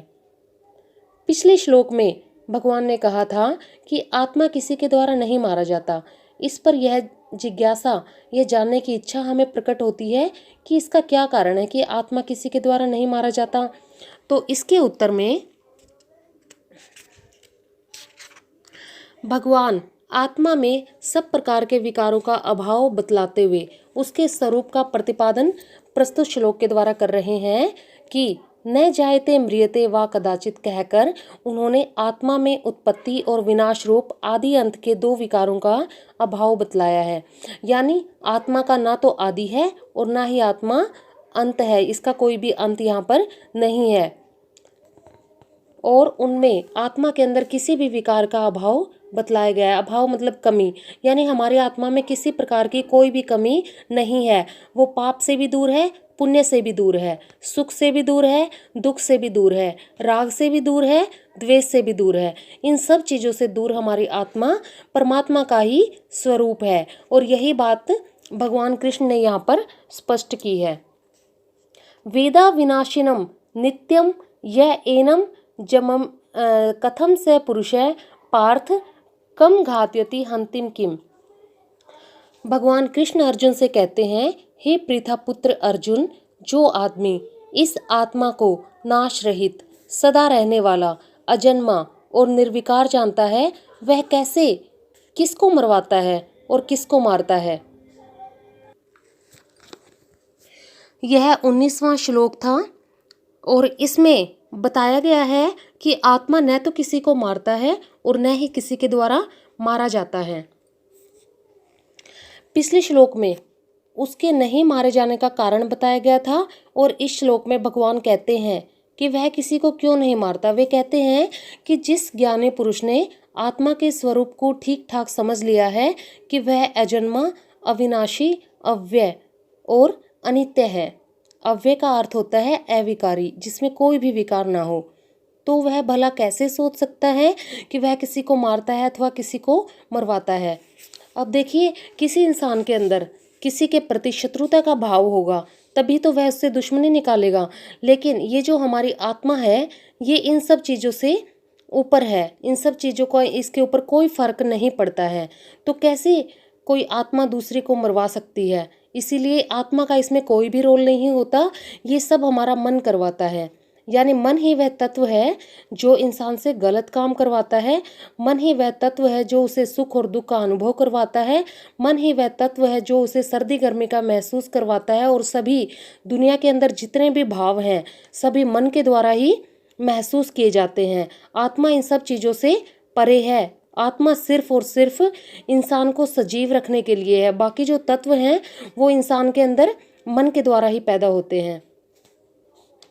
तो इस प्रकार से मरना, मारना और मरवाना, ये सब कुछ अज्ञान के कारण ही आत्मा में मान लिए जाते हैं। वास्तव में आत्मा का इन सब से कोई भी संबंध नहीं होता। तो यहाँ पर भगवान ने आत्मा के अमरता के बारे में बताया कि आत्मा इन सब चीज़ों से कोई मतलब नहीं रखती है और ये सब जो चीज़ें होती हैं वो सब मन के कारण होती हैं। आत्मा का इसमें कोई भी रोल नहीं होता। आगे भगवान कहते हैं, वासांसि जीर्णानि यथा विहाय नवानि गृह्णाति नरो पराणि तथा शरीराणि विहाय जीर्णा अन्य अन्यानि संयाति नवानि देहि। यहाँ पर भगवान कृष्ण क्या कहते हैं कि जैसे इंसान पुराने वस्त्रों को छोड़कर नए वस्त्रों को धारण कर लेता है, वैसे ही जीवात्मा पुराने शरीर को छोड़कर नए शरीर को प्राप्त कर लेती है। तो यहाँ पर देखिए, इस श्लोक में बताया गया है कि आत्मा नित्य और अविनाशी है। पिछले श्लोक में हमने पढ़ा था कि आत्मा नित्य और अविनाशी है, उसका कभी भी नाश नहीं हो सकता। इसीलिए उसके निमित्त शोक करना अनुचित है। आत्मा के लिए हमें शोक नहीं करना चाहिए, क्योंकि आत्मा का तो नाश नहीं हो सकता। और जिस शरीर का हम शोक करते हैं, दुख मनाते हैं, वो शरीर तो अनित्य है। आत्मा उस शरीर को छोड़ के नए शरीर को धारण कर लेती है, लेकिन हम उस शरीर के लिए अपने आप को दुखी करते रहते हैं, जो कि बहुत ही गलत बात है। और शरीर के विषय में कहा गया था कि वह अनित्य और नाशवान है। हमने ये बातें पढ़ ली हैं पिछले श्लोकों में। उसका नाश होना अवश्यम भावी है। शरीर का नाश होना बहुत ज़्यादा ज़रूरी है, अतः उसके लिए भी शोक करना अनुचित है। शरीर के लिए हमें शोक करना बिल्कुल गलत है, अनुचित है। किसी आत्मा का एक शरीर से संबंध छूटकर दूसरे शरीर में स्थापित होता है, उसमें तो उसे अत्यंत कष्ट होता है। जब आत्मा एक शरीर को छोड़कर दूसरे शरीर में स्थापित होती है तो इसमें बताया गया है कि शरीर को कष्ट होता है, अतः उसके लिए शोक करना कैसे अनुचित है। तो इसके उत्तर में यहाँ पर भगवान कहते हैं कि इस प्रकार का नया संबंध स्थापित करने में केवल अज्ञानी को ही दुख होता है। देखिए, जो शरीर होता है, शरीर को दुख होता है और शरीर को ही हम अपना सब कुछ मान लेते हैं। इसी कारण हम इन चीज़ों को लेकर के दुखी हो जाते हैं। लेकिन जो विवेकी पुरुष होता है, जिसको पता है कि ये सब शरीर के धर्म हैं, ये दुख सुख, ये जीना मरना, ये पाप पुण्य, ठीक है, तो वह जो व्यक्ति होता है वह कभी भी शोक नहीं करता। और उसके लिए शोक करना मतलब गलत भी है। वह इस बात को गलत मानता है। केवल अज्ञानी इंसान, अज्ञान किसको होता है? जो इस शरीर को ही सब कुछ मान लेता है। भगवान कृष्ण के अनुसार यह शरीर अनित्य है, लेकिन हम इस शरीर को ही सब कुछ मान लेते हैं कि ये शरीर है तो हम हैं। लेकिन यह बात बिल्कुल गलत है, क्योंकि शरीर तो एक निश्चित आयु बीत जाने के बाद खत्म हो जाएगा और फिर से हमें नया शरीर मिल जाएगा। तो इसीलिए हम इस अज्ञान को हम अपने अंदर से अगर निकाल दें तो फिर हमें दुख ही नहीं होगा। और यही उपदेश भगवान कृष्ण यहाँ पर अर्जुन को दे रहे हैं कि अर्जुन, जिस शरीर को देखकर तू मोहग्रस्त हो रहा है कि ये तेरे पितामह हैं, ये गुरुजी हैं, ये जो सभी लोग हैं, वो उन सभी के शरीर ही नष्ट होंगे। जो उनकी आत्मा है वो मरते ही दूसरा शरीर धारण कर लेगी। तो उनके लिए तुम्हें रोने की बिल्कुल भी आवश्यकता नहीं है, क्योंकि आत्मा वैसे ही करती है जैसे हम पुराने कपड़ों को छोड़ करके नए कपड़े पहन लेते हैं, तो आत्मा भी पुराने शरीर को छोड़ करके नया शरीर धारण कर लेती है। तो शरीराणी के साथ यहाँ पर जीर्णानी विशेषण प्रयोग किया गया है। जीर्णानी का अर्थ होता है पुराने। तो संसार का कोई ऐसा नियम नहीं है कि वृद्ध होने पर ही मनुष्य की मृत्यु हो। देखिए, जरूरी नहीं है कि हर कोई इंसान बूढ़ा होने पर ही मरे।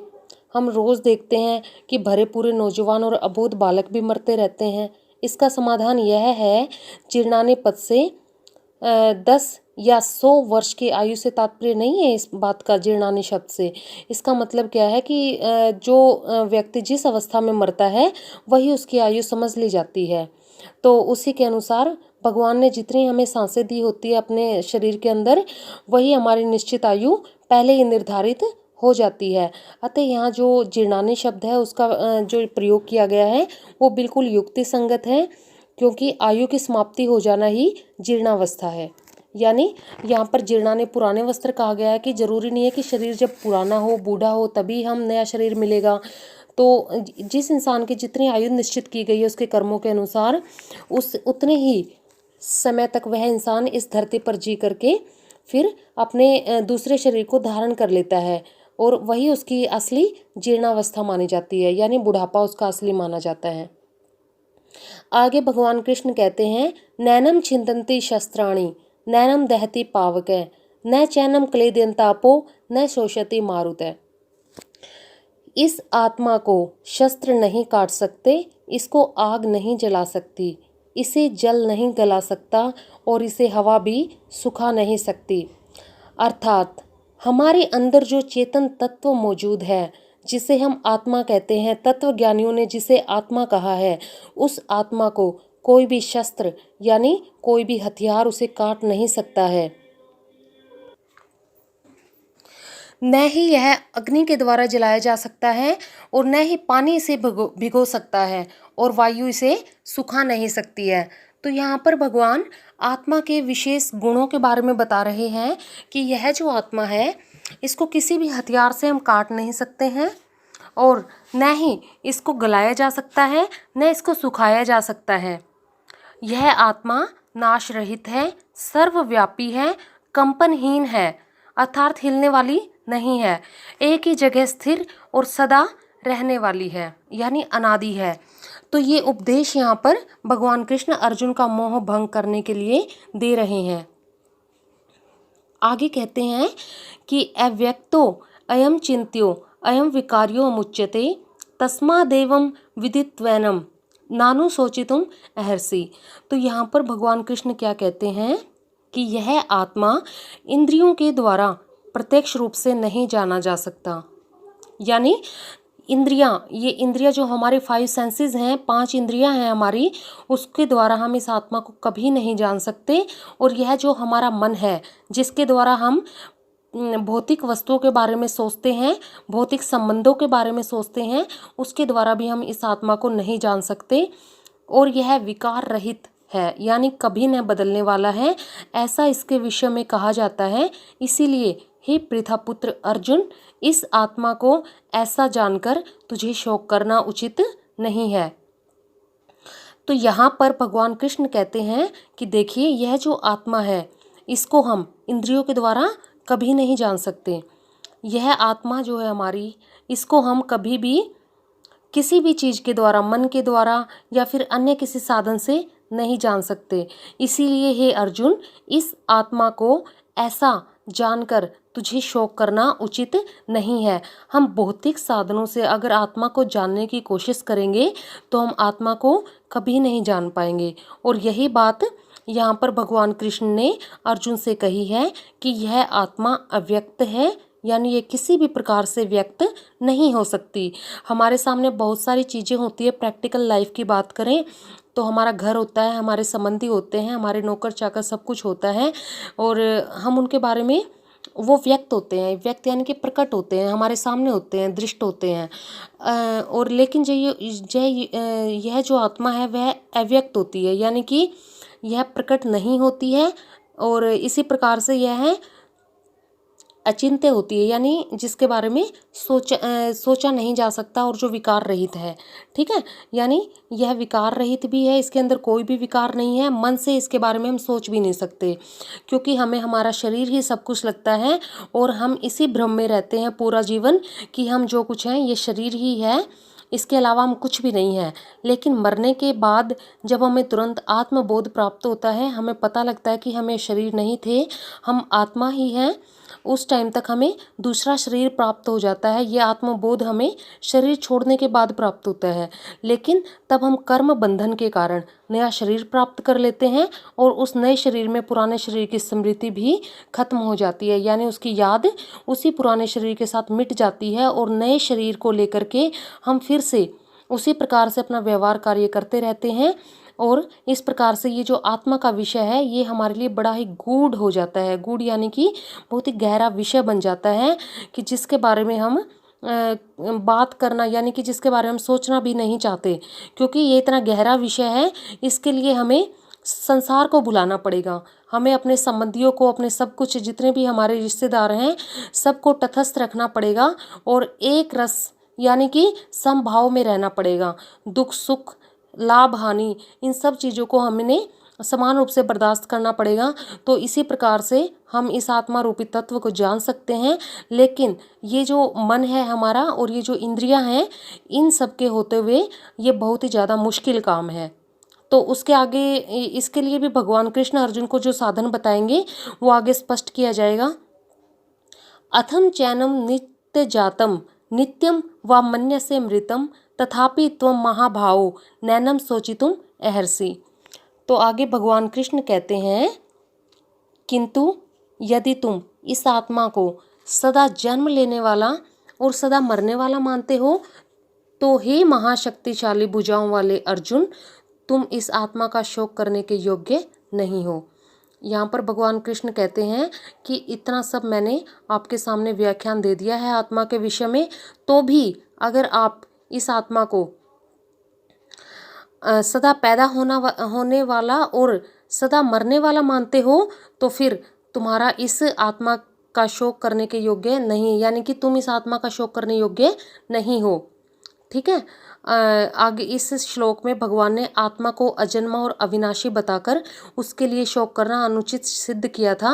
अब 2 श्लोकों के द्वारा वे सिद्ध करते हैं कि यदि औपचारिक रूप से आत्मा को जन्मने मरने वाला मान लिया जाए तो भी उसके लिए शोक करना अनुचित है। आत्मा के लिए शोक करना बिल्कुल भी उचित नहीं है। जातस्य ही ध्रुवो मृत्यु ध्रुवम जन्म मृतस्य च तस्मात् परिहार्य अर्थे न त्वं शोचितुम अहर्षि। तो यहाँ पर भगवान कृष्ण कहते हैं कि पैदा हुए की मृत्यु निश्चित है और मरने वाले का जन्म निश्चित है। इन दोनों चीज़ों को निश्चित तौर पर जान लेने के कारण हे अर्जुन, तेरा इस शरीर के मर जाने पर शोक करना बिल्कुल भी उचित नहीं है, या फिर इस मर जाने वाले शरीर के विषय में, इस विषय में तेरा शोक करना बिल्कुल भी उचित नहीं है। तो देखिए क्या है, यहाँ पर भगवान कृष्ण ने एक बात बताई है कि आत्मा का जन्म के बाद मरण और मरण के बाद जन्म अवश्यंभावी है, यानी होगा ही होगा।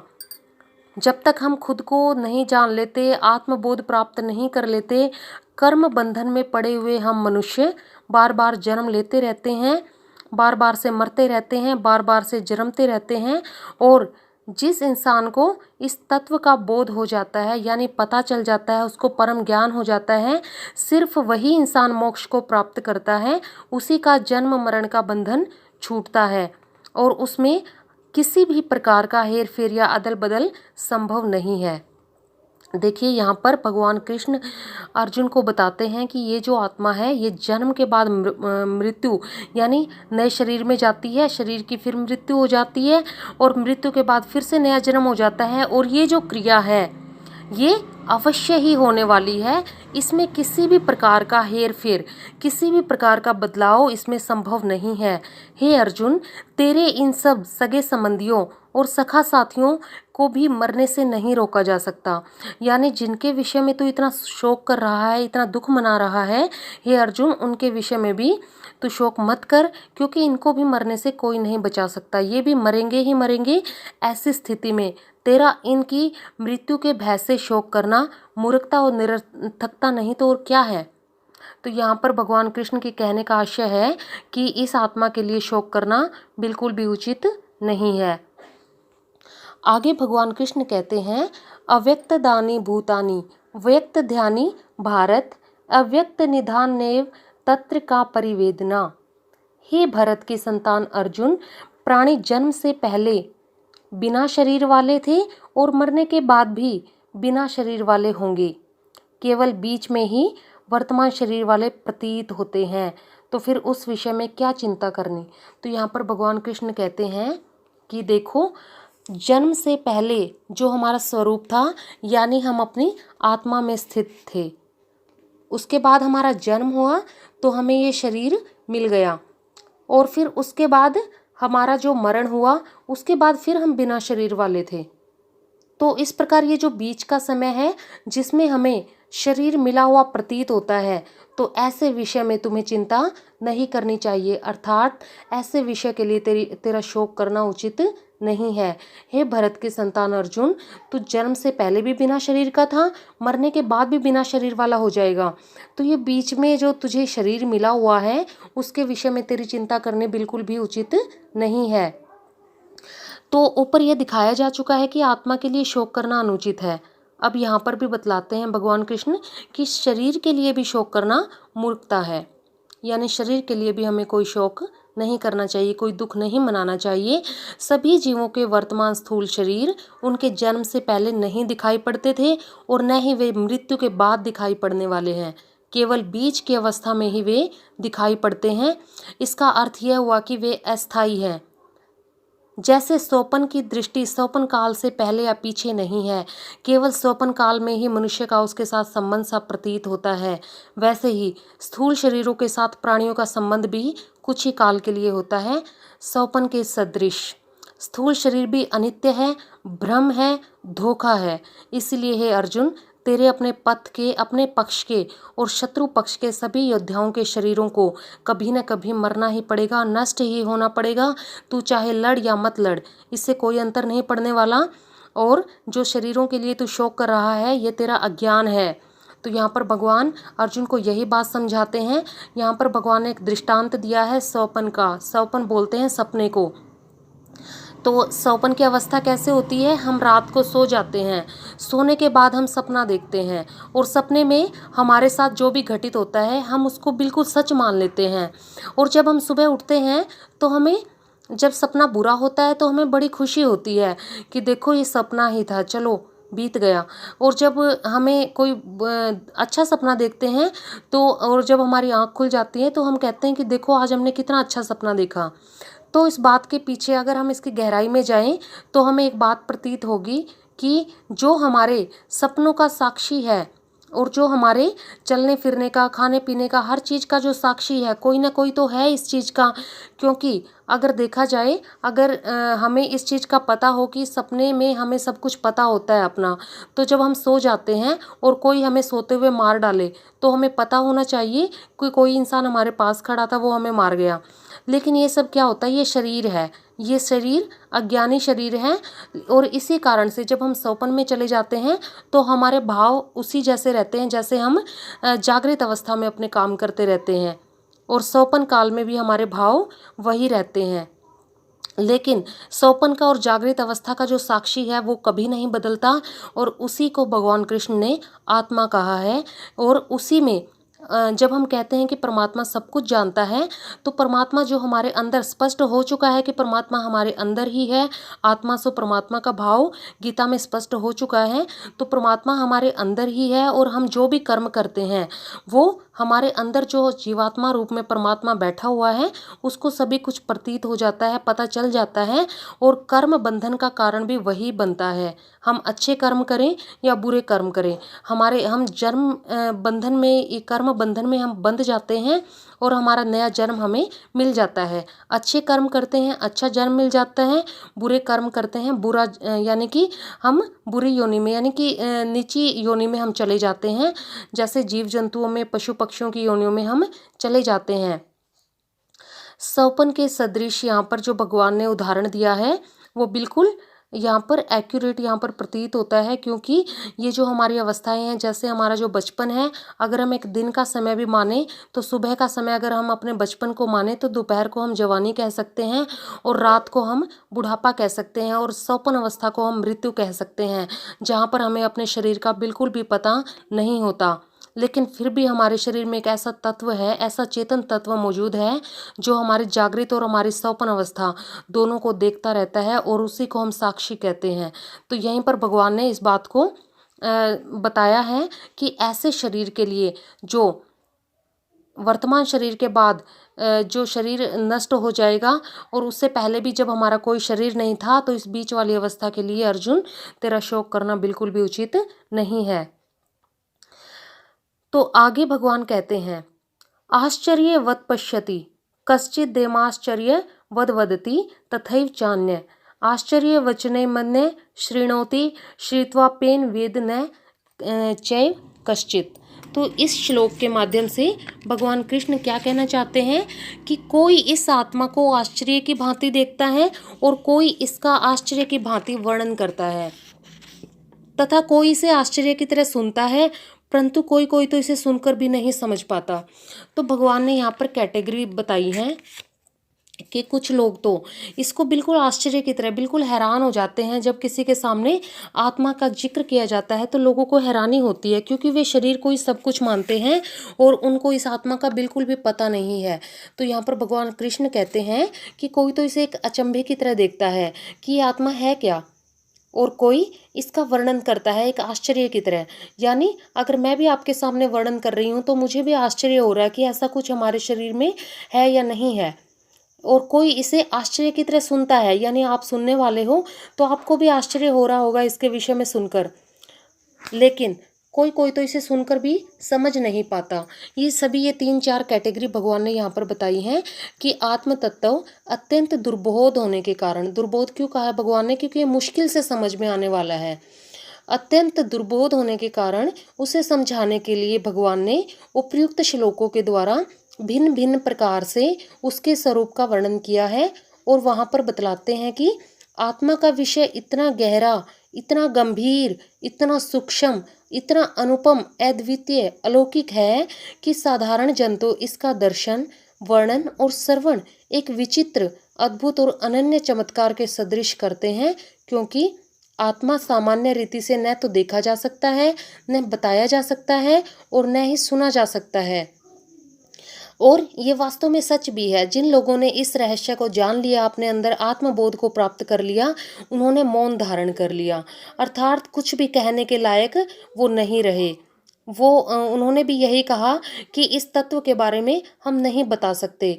और इसी के लिए कई तत्वज्ञानियों ने तो एक गुड़ का उदाहरण दिया है कि गुड़ को जो इंसान खाता है उसी को इसका टेस्ट पता लगता है।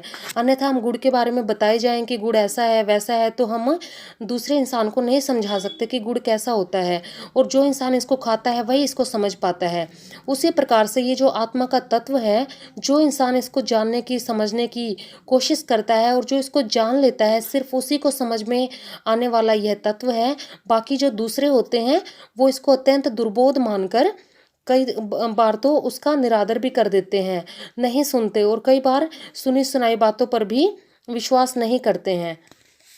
अर्थात ये जो आत्मा का गुह्य तत्व है, इसको न समझ सकने के कारण मृत्यु के विषय में इंसान शोक करते रहते हैं, दुखी होते रहते हैं। तो इसमें कोई आश्चर्य की बात नहीं है। क्योंकि ये सभी इंसानों के साथ हो रहा है। कुछ ही प्रतिशत लोग धरती पर ऐसे हैं जो इस तत्व को जानते हैं।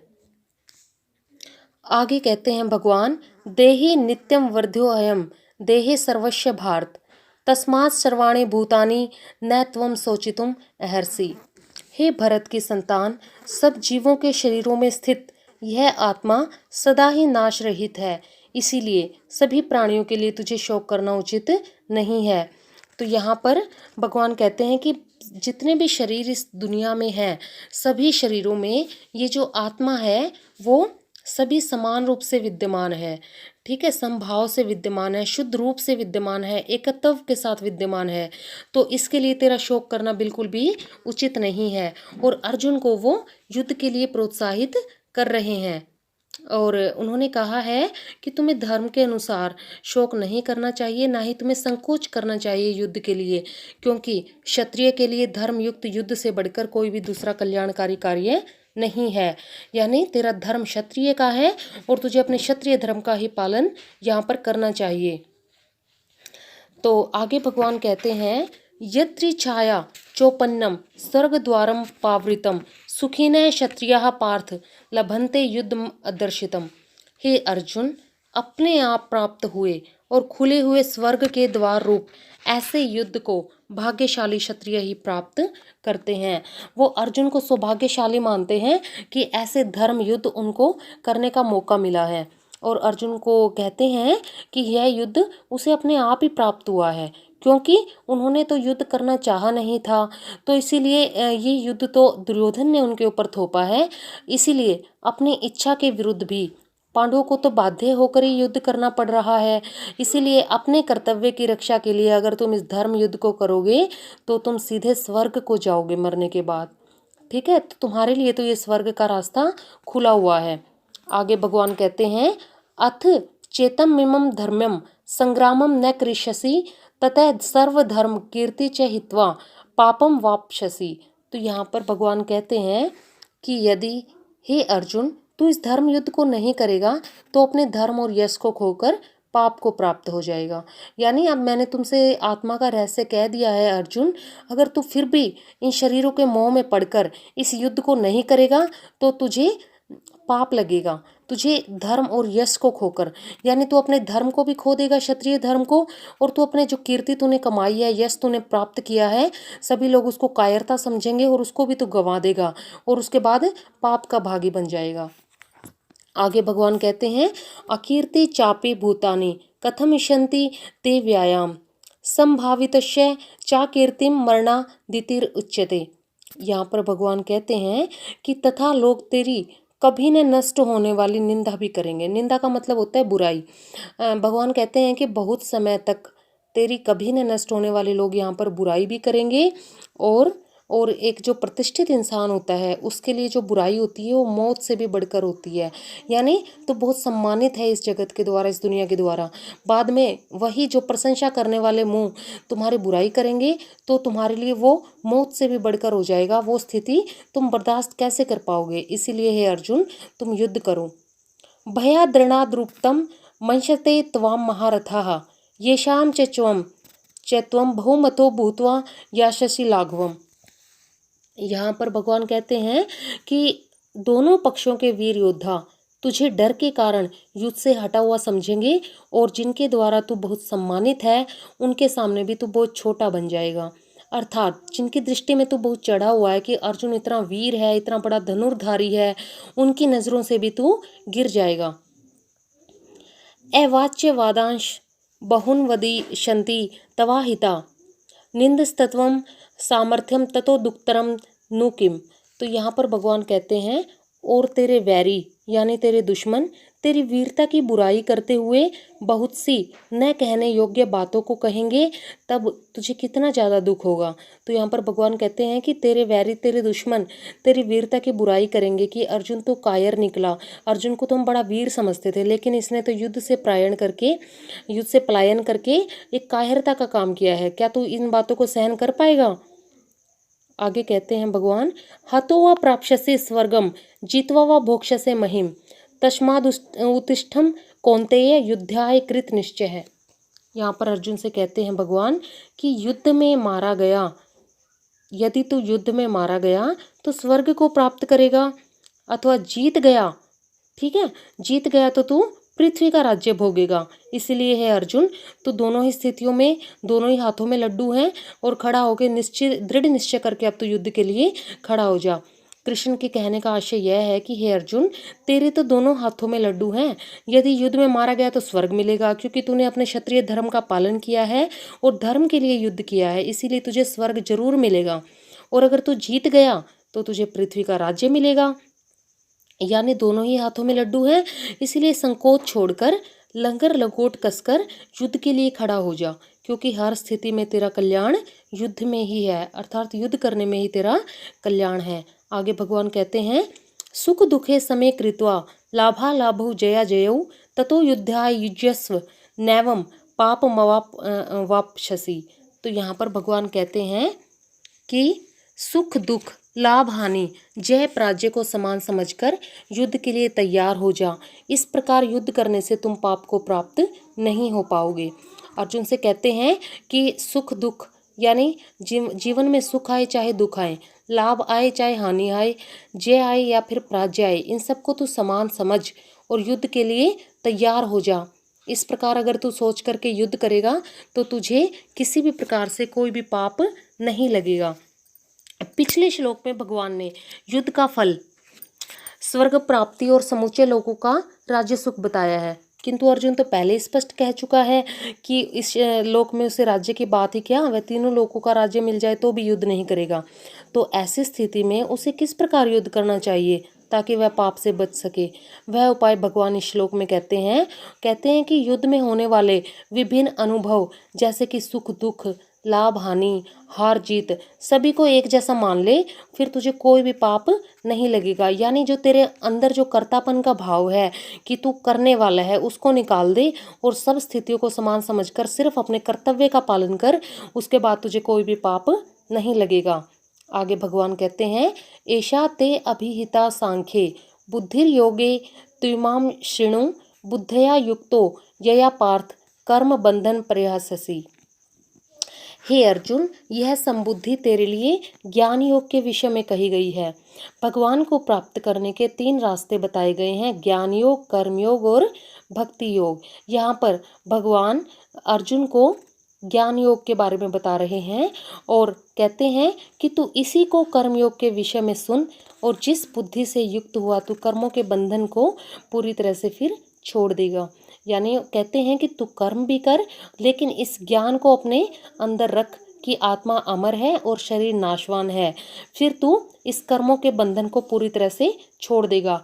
हम इंसान भी अगर इस चीज़ को अपने जीवन में लागू कर लें तो हम भी कर्म बंधनों से छूट सकते हैं, हमारा भी मोक्ष प्राप्ति का रास्ता खुल सकता है। जो भगवान यहाँ पर अर्जुन के लिए बता रहे हैं, अर्जुन को मोक्ष की प्राप्ति का रास्ता बता रहे हैं, वही हम इंसानों के लिए, हम सभी के लिए वही रास्ता बराबर है। क्योंकि हम स्वयं को अगर अर्जुन की जगह मान लें तो वही चीज़ें हमारे जीवन में भी हैं। अगर हम सभी को सभी चीज़ों में अच्छा बुरा छोटा बड़ा गर्म ठंडा सुख दुख आदि जो अनुभव होते हैं उनको सिर्फ मन का विकार मान करके उस अज्ञान से बाहर निकल जाएं और अपनी आत्मा में अपनी बुद्धि को स्थिर कर लें, तो फिर हमें कोई भी जो पाप है, कोई भी जो हमें दुख है, कोई अज्ञान है, वो हमें छू भी नहीं सकेगा। इसी संबुद्धि के तत्व को भगवान अर्जुन के सामने स्पष्ट करते हैं और इसी का उन्होंने नाम बताया है ज्ञान योग, और इसी को वे जोड़ते हैं कर्म योग के साथ कि अर्जुन युद्ध भी करे लेकिन इस ज्ञान के साथ कि शरीर मरेंगे आत्मा नहीं मरेगी, ताकि जो उसके अंदर ममता है, आसक्ति है, फल की जो इच्छा है, वो सभी कुछ नष्ट हो जाए। और इसी चीज़ को हम सांख्य योग या ज्ञान योग के नाम से जानते हैं। तो यहाँ पर भगवान अर्जुन को यही शिक्षा यहाँ पर दे रहे हैं। आगे भगवान कहते हैं, नेहा भी कर्म अनुशोचति प्रत्यवायु न विद्यते स्वल्पमस्य धर्मस्य त्रायते महतो भयात्। यहाँ पर भगवान कहते हैं कि इसमें आरंभ का अर्थात बीज का नाश नहीं होता है और न ही उल्टा फल होता है, यानी विपरीत परिणाम भी नहीं निकलता है। इस कर्म योग रूप धर्म की थोड़ी सी भी महान भय से रक्षा कर देती है। अगर थोड़ी सी भी साधना करें तो फिर जो मौत का जो भय हमारे मन में समाया हुआ है कि हम एक दिन मरने वाले हैं, या फिर जन्म मृत्यु के चक्कर में जो हम पड़े हुए हैं, उससे हमें निकाल देती है। तो यहाँ पर भगवान अर्जुन को कर्म योग की शिक्षा दे रहे हैं कि तू बिना किसी फल की इच्छा किए इस कर्म में स्थिर हो जा। तो हम इस चीज़ को अगर आगे एक्सप्लेन करते हैं कि एक जन्म नहीं, लाखों करोड़ों जन्मों के बाद भी यदि कोई साधक मोक्ष को पा लेता है तो उसे अपने आप को धन्य समझना चाहिए। इसका अर्थ यह नहीं है कि वह अपने लक्ष्य तक पहुंचने के लिए उसे कर्मयोग की यात्रा करनी ही नहीं चाहिए। नहीं, उसे तुरंत ही यात्रा शुरू कर देनी चाहिए पूरी लगन और पूरी निष्ठा के साथ। हमें रास्ता पता चल चुका है कि हमारा शरीर सत्य नहीं है, हमारी आत्मा ही सत्य है। इस सत्य को इस गीता रूपी अमृत से जान लेने के बाद भी अगर हम उस यात्रा को शुरू ना करें तो फिर ये गीता का जो पाठ है जो हम कर रहे हैं, इसका कोई भी महत्व नहीं रह जाएगा। यहाँ पर भगवान कहते हैं कि कर्मों को अपने जीवन से मत निकाल, क्योंकि कर्म तो तू हर हाल में करेगा, कर्म तो तुझे करने ही हैं, लेकिन इन कर्मों में से आसक्ति को निकाल दे, यानी कर्मों से जो अपने आप को जुड़ा हुआ ज्ञान है जो, उसको निकाल दे, फिर तू इन कर्मों के बंधन में नहीं फंस सकेगा। ठीक है। तो आगे भगवान कहते हैं व्यवसायात्मिका बुद्धिरेव कुरु नंदन बहुशाखा हैनंताश्च बुद्धयो व्यवसायिना। तो यहाँ पर कहते हैं कि हे अर्जुन, इस कर्म योग में निश्चयात्मक बुद्धि जो है तेरी, वो एक ही होती है। अस्थिर विचारों की बुद्धियाँ अलग लक्ष्य निसंदेह अनेक भेदों वाली और असंख्य होती हैं। कहने का मतलब क्या है कि पिछले श्लोक में भगवान ने कर्मयोग का महत्व अर्जुन को बताया है। भगवान यहाँ पर क्षेत्र में चरम सहायक, स्थिर और अचल विचार और घोर बाधक अस्थिर और डावाडोल विचार के स्वरूपों का वर्णन करते हैं। यहाँ पर भगवान कहना क्या चाहते हैं? कहते हैं हमारा जो मन है इसके अंदर एक साथ कई विचार चलते रहते हैं। कई बार हम सोचते हैं कि हम ये काम करेंगे ही करेंगे, लेकिन अगले ही पल हमारे मन में क्या होता है, हम उस विचार को दूर करके हम सोचते हैं कि नहीं, ये काम हमें ऐसे नहीं करना चाहिए है। तो यहाँ पर भगवान कहते हैं कि अपनी बुद्धि को दृढ़ निश्चयात्मक बना लो। अर्जुन से कहते हैं कि अपनी बुद्धि को दृढ़ और निश्चय पर अटल बना लेने के कारण बुद्धि स्थिर और सम बन जाती है और वही साधक को मोक्ष दिला सकती है। कई लोगों के मन में आता है कि हमें जीवन में परम लक्ष्य की तरफ भी बढ़ना चाहिए आगे, ठीक है, लेकिन उनकी जो बुद्धि होती है वो निश्चय नहीं कर पाते। वो निश्चय नहीं कर पाते कि वो अपने परिवार को, अपने रिश्तेदारों को, इन सारी चीज़ों को वो कैसे उनमें समान भाव रख सकते हैं, वो रख नहीं पाते। लेकिन इसका भी निवारण भगवान ने श्लोक में कर दिया, इस दोहे में कर दिया। उन्होंने कहा है कि अगर इंसान दृढ़ निश्चय अपना ले और उस बुद्धि को अपने जीवन में लागू कर ले तो फिर परमात्मा में केंद्रित हो सकता है और ऐसी बुद्धि साधक को मोक्ष तक दिला सकती है। तो इसीलिए उन्होंने स्थिर और अस्थिर और दृढ़ निश्चय वाली बुद्धि को अपनाने की बात कही है कि इंसान को हर स्थिति में दृढ़ निश्चय करके अपने लक्ष्य को पाने के लिए चलायमान होना चाहिए। आगे भगवान कहते हैं कि हे अर्जुन, ऐसे मनुष्यों की बुद्धि ध्यान में निश्चयात्मक नहीं हो पाती जो विश्व के आनंद और सांसारिक चमक दमक में फंसे हुए हैं। ऐसे बहुत सारे इंसान हैं दुनिया के अंदर जो कि सांसारिक विश्व के आनंद में और उस सांसारिक जो चमक दमक है उसमें फंसे हुए हैं, और जिनका मन ऐसे अविवेकी जनों की फूलों की तरह सुंदर दिखाऊ और लच्छेदार वाणी से हर लिया गया है, जो वेदों के वाक्यों में प्रीति रखते हैं और कहते हैं कि अन्य कुछ नहीं है, जो विषय वासना युक्त है, जो स्वर्ग को परम लक्ष्य मानते हैं और जिनकी वाणी जन्म रूपी कर्म फल को देने वाली है, वो भोग और ऐश्वर्य की प्राप्ति के लिए नाना प्रकार की क्रियाओं का वर्णन करने वाली है। तो यहाँ पर भगवान के कहने का मतलब क्या है कि संसार के जितने भी भोग पदार्थ हैं, जितने भी ऐश्वर्य हैं, उनकी उपेक्षा कर निष्काम भाव से ईश्वर प्राप्ति को ही अपने जीवन का एक मात्र लक्ष्य समझने वाले कर्म योगी की बुद्धि सुस्थिर और एकनिष्ठ होती है, और इसके विपरीत परमात्मा से विमुख होकर असंख्य क्षणभंगुर और इंद्रियों में फंसे हुए इंसान की बुद्धि अशांत, अस्थिर और अधीर बनी रहती है। इसीलिए ये बुद्धि का ही सारा खेल होता है कि जिस इंसान की बुद्धि दृढ़ निश्चय वाली है वो परमात्मा में ध्यान लगा सकते हैं, लेकिन जिनकी बुद्धि पल पल में भटकती रहती है वह ऐसे इंसान मोक्ष को कभी नहीं पा सकते। इसके लिए मोक्ष प्राप्ति के लिए केवल दृढ़ निश्चयात्मक बुद्धि और आध्यात्मिक मार्ग को अपनाना बहुत ज़्यादा ज़रूरी है। भोग विलासों में फंस करके, सांसारिक भोग विलास और परलोक और स्वर्ग आदि सुख के अतिरिक्त मोक्ष जैसी कोई वस्तु ही नहीं है जिसकी प्राप्ति के लिए चेष्टा की जाए। ऐसे जो लोग अपनी धारणा रखते हैं वो कभी भी मोक्ष को नहीं पा सकते हैं। तो इस प्रकार से कई लोग क्या करते हैं, मंदिरों में जाते हैं, मस्जिदों में जाते हैं, गुरुद्वारों में जाते हैं, पूजा अर्चना करते हैं और सोच लेते हैं कि हमने मोक्ष प्राप्ति का रास्ता खोल लिया है। लेकिन यहाँ पर भगवान इन सब बातों का खंडन करते हैं और कहते हैं कि जो इंसान सांसारिक भोग विलासों में फंसे हुए हैं, ठीक है, लेकिन थोड़ा बहुत जतन करके अपने पैर पीछे कर लेते हैं कि हमने तो कर लिया है और इससे हमारा काम बन जाएगा, तो ऐसे इंसानों के लिए भगवान कहते हैं कि जब तक दृढ़ निश्चयात्मक बुद्धि परमात्मा में नहीं लग जाती तब तक मोक्ष प्राप्ति का रास्ता नहीं खुल पाता। और इसके लिए संसार के प्रति पूर्ण वैराग्य होना चाहिए इंसान के मन में, तभी वह समबुद्धि को प्राप्त कर सकता है। पूर्ण वैराग्य जिसके मन में नहीं होता वह कभी भी ऐसे बुद्धि का स्वामी नहीं बन सकता। तो इस प्रकार से हमने ये सांख्य योग का आधा जो अध्याय है वो हमने कंप्लीट कर लिया है। आधा अध्याय मैं अपनी अगली वीडियो में आपको सुनाऊंगी। तो प्रिय श्रोताओं, अगर आपको इसमें से भगवान कृष्ण के द्वारा अर्जुन को दिए गए आत्म तत्व ज्ञान में से अगर आपको ये अच्छे से समझ आ गया है तो आप इसको अपने जीवन में लागू कीजिए,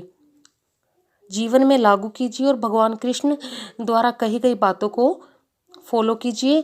अपने प्रैक्टिकल लाइफ में इन सब बातों पर ध्यान दीजिए, क्योंकि हमारा समय जो है, हमारा जीवन जो है वो पल पल घड़ी की टिक टिक के समान बीता जा रहा है। और हम अगर इस जन्म में अगर हम परम तत्व की प्राप्ति के लिए प्रयास नहीं करेंगे तो हमारा ये जो जीवन बीत रहा है तो हम एक दिन हमें मर ही जाना है। जो कि भगवान ने कहा भी है कि आत्मा वस्त्रों को, ये जो शरीर है इसको वस्त्रों की भांति छोड़ देती है जब ये जीर्ण हो जाते हैं, पुराने हो जाते हैं। तो इसीलिए वो समय हमारे ऊपर आए उस समय से पहले ही हमें इस बात से भगवान ने आगाह कर दिया है कि हमें निष्काम कर्म को अपना लेना चाहिए और सभी सांसारिक कामों में अपनी समबुद्धि को लगा करके परमात्मा प्राप्ति में अपनी बुद्धि को स्थिर कर लेना चाहिए। तो इस प्रकार से यहाँ पर ये जो हमारा सांख्य योग है इसका आधा अध्याय मैंने यहाँ पर आपको समझा दिया है। आगे मैं जो आधा अध्याय बच चुका है उसको मैं आगे अपने अगले वीडियो में आपको समझाऊंगी। तब तक के लिए नमस्कार श्रोताओं।